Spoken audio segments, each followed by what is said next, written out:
Guys, earlier this morning, I took a brand new short on Bitcoin. As you can see, my entry is 52658. We're currently at 51881, and I've already realized $200 on this. I am going to hold this because I am expecting a little bit lower of targets, and we're going to go over that, but I want to go over how I actually entered this trade and what I saw when we came up to these highs, what I was looking for, and most importantly, where we are in the market cipher cycle. Now, before we zoom in here, I want to show you the more macro of it. We are up 38% over the last 3 weeks just on this leg, which, as you can see, have zero retracements. What do we know about vector candles? We know that when you have a red dot on market cipher B, you got to look to the left and say that these vectors can get recovered. Is it going to 100%? No, nothing is 100%, but it can get recovered. And right now on the higher term time frames, 12-hour time frame, we have a red dot, which very clearly could mean that we're going to come down and recover these vector candles. Not only that, but we flipped daily structure back to bullish, indicating that we are continuing our uptrend on the daily time frame. However, we can expect somewhat of a pullback back into our daily range here to then produce our higher low to then make our higher high. Now, I want to bring your attention to this line right here, okay? 52147.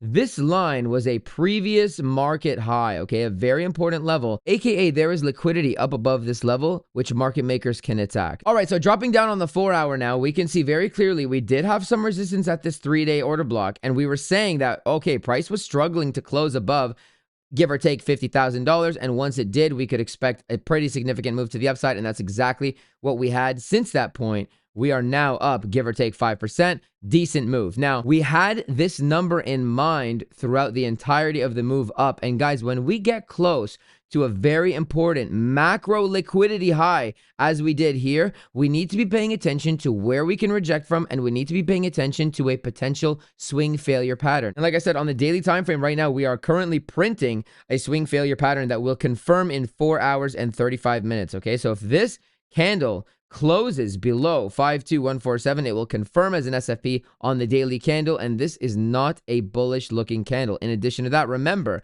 when you have a red dot on market cipher B on the daily time frame, on the weekly, on whichever time frame you're looking at, you have to say that we can expect price to come down. Okay, so that's the macro stuff. Number one, how did I know to pay attention to this level, and why did I actually enter if the 4-hour money flow is as thick as this? If you guys recall, my number one rule that I say every single day on this channel 1,000 times and during the live streams, etc., is the thicker the money flow, the more chances of divergences. And yes, the money flow is very thick. Yes, we've been getting the divergences, and yes, we can expect another move to the upside, but it is important for us to understand where we are in the cycle. Remember, when money flow is very thick, that is potentially suggesting that we might just be putting in our higher low to then make a higher high, okay? That is not suggesting that we're going to go to zero from here. This is not a short position that I'm aiming for 25K, but I understand and I can acknowledge where we are on the market cipher cycle, and we could get something like this, which may produce a cheat sheet entry at the lows here, to then make a lower high potentially with money flow coming out, and this would be your spike wave. Now, we haven't talked about spike waves yet. I will make a video on that this week, I promise, but this is your spike wave. This would be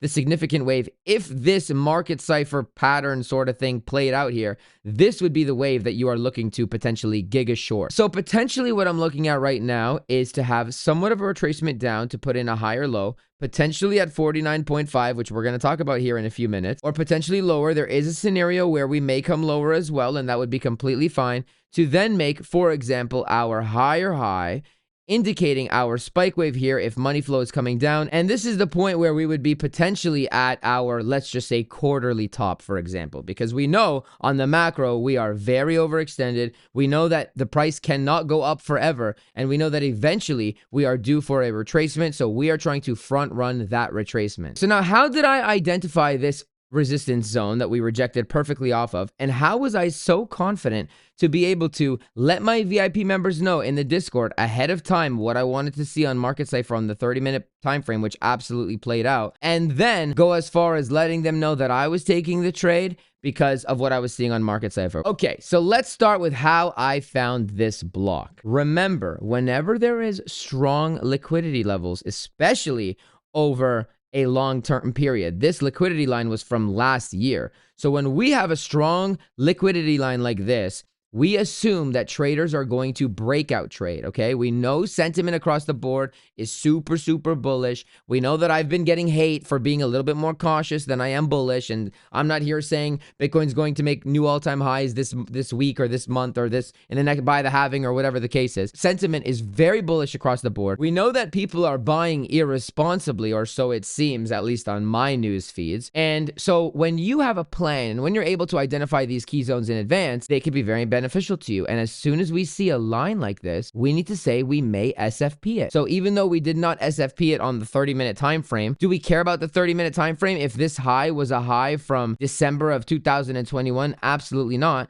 We care about larger term time frame SFPs like the daily, like the 2-day, like the weekly, like the 18-hour perhaps, like the 12-hour perhaps. And so when you are able to identify key zones above macro liquidity like this, you can really capitalize. And while everybody else with their bullish sentiment is longing, long every dip ever, we can take advantage and we can play both sides of the market. Guys, I am not a bull and I am not a bear. I play both sides of every market. So we identified our liquidity line. We identified the place that price was likely to go to. We identified a key zone in which price may reject from. And then we just paid attention to market cipher. And you can see that on market cipher, as we were making those higher highs, we were getting bearish divergence on market cipher B on the 30-minute time frame. Remember, based on the 4-hour time frame, we are topped out. Okay, yes, we have thick money flow, but we could get a decent retracement to the downside. So when you see money flow divergences and momentum wave divergences on the lower term time frames with the idea that the 4-hour may send a higher low, right? We might come down to this level, for example, for a higher low to then make a higher high.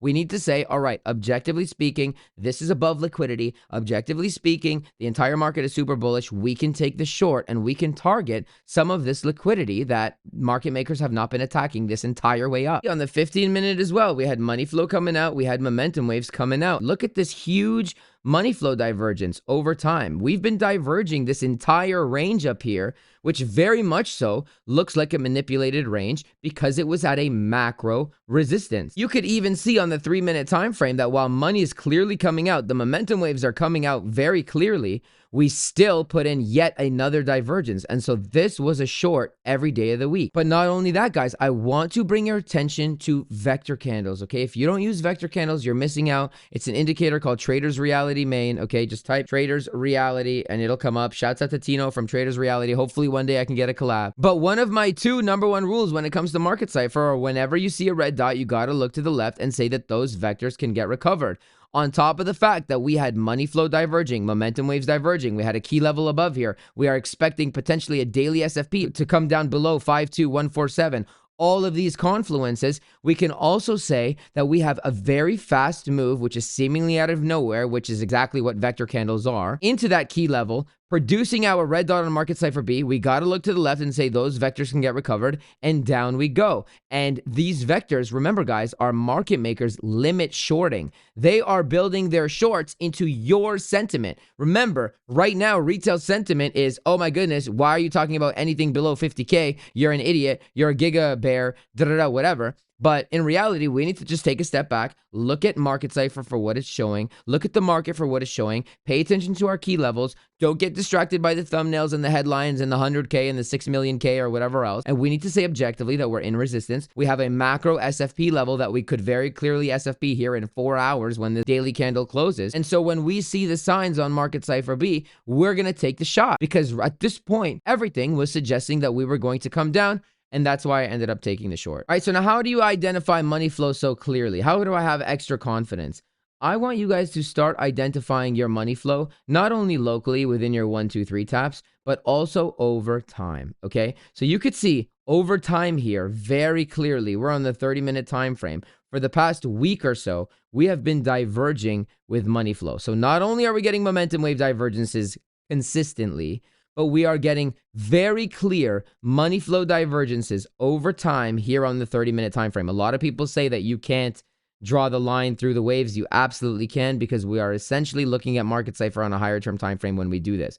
So you can see money's coming out. yet price is non-stop coming up with basically zero retracements, okay? So what are the key levels that I'm targeting? So good confluence with the idea that if you have a red dot, you got to look to the left and say that these vectors can get recovered. We have a nice 4-hour order block, which we're going to actually label 4 hours, and say that this is potentially where price may get its higher low to then make a higher high. Remember, it's important to understand where you are in the cycles, and it's important to say that this may happen. And so we are just looking to trade this leg down. And then if we get to this level, we will reassess, because it is likely that we're going to continue to range here. And then we will decide at that point whether or not we should hold the trade or close the trade. This order block also, by the way, lines up well with our 4-hour structure. So as you can see here, we have up, down, up, down, up.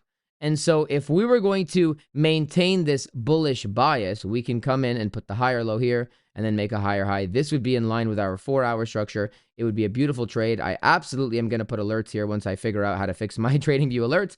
And we will be looking for longs down at these lows. All right, so now why can things get a little bit uglier than the 4-hour low? Well, the daily time frame is more important than the 4-hour low. Okay, and as you can see on the daily time frame, we've been nonstop up for like 2 weeks. So we are expecting a retracement eventually. If the 4-hour time frame loses its low, which is nothing compared to the daily, obviously, technically speaking, the daily time frame structure is this. Okay? And so the daily time frame is allowed to come all the way down to 42.5 while still remaining bullish. So we absolutely could get a much deeper retracement than just on the 4-hour here. This could be our higher low, and then we could push price up to the next level, up to this guy here at 57K. And so, yeah, guys, that's kind of what I'm looking at right now for Bitcoin. You know, if this 1-day SFP confirms, it's not the best look. So we would want to see Bitcoin close above 52147. Is that going to happen? I don't know. We got 4 hours left to tell. I personally believe that the high, at least for now, locally, we need to get somewhat of a retracement. I believe that the daily high is in. It's also Thursday, so it's midweek reversal, rather, sorry.